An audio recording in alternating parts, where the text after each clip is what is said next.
Достар, ескерту. Егер сіздің жасыңыз 16-ға толмаған болса, немесе жүрегіңіз әлсіз болса, онда бұл видеоны сізге көруге болмайды.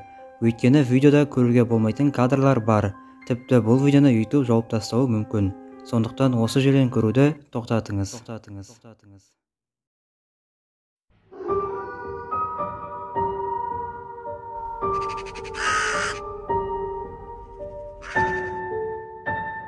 Жындар. Бұл Алла тағаланың жаратқан жаратылыстарының бірі.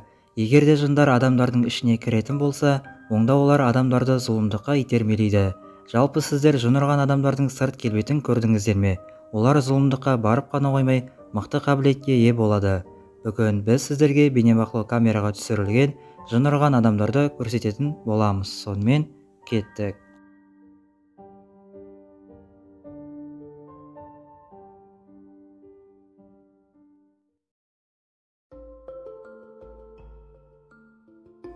Бұл видеоны біздің камераға түсіп қалған зомбилер деген видеомыздан көрген боларсыздар.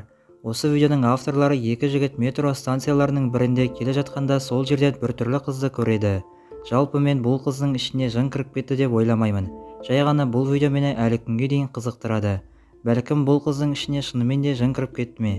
Немесе бұл қыз зиянды заттарды артық қолданғаннан осындай болды ма? Белгісіз.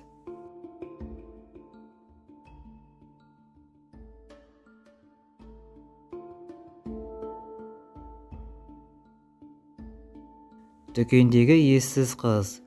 Бұл видео азық-түлік дүкеніндегі қауіпсіздік камерасына түсірілген болатын. Қыз супермаркетте тауарды қарап тұрғанда кенеттен ол біртүрлі бола бастайды. Жанындағы адамдар оған көмектесуге ұмтылады.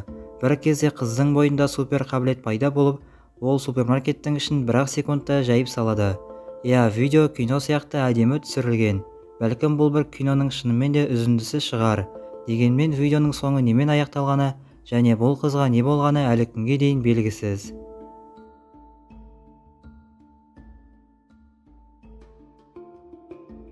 Бұл видеода қыздың әрекеттері біртүрлі көрінеді. Ең алдымен ол мойнындағы алқасын жұлып алып еденге лақтырады. Ал одан кейін ол төбеге қарап және жанында отырған адамға тиісе бастайды.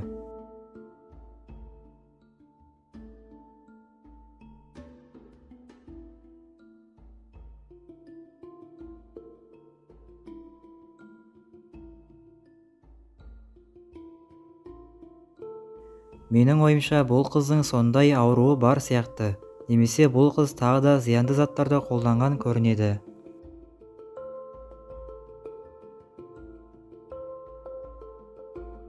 Психиатриялық аурухана. Бұл видео бірнеше жыл бұрын Ресейдегі психиатриялық ауруханалардың бірінде бейнебақылау камерасында түсірілген болатын. Видеода біз адамды, нақтырақ айтқанда науқасты көреміз.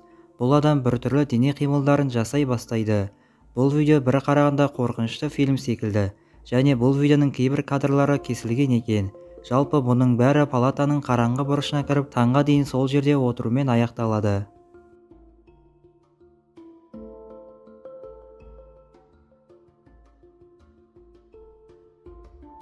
Тағы да супермаркеттегі видео. Бұл видео тура жаңағыдай. Ер адам кенеттен қалтырай бастайды, және оның денесі оған бағынбайды. Бұл адамда шынымен де жын ұрды ма? Немесе бұл видео жалған ба? Осылайша бұл видео жұмбақ күйінде қалады.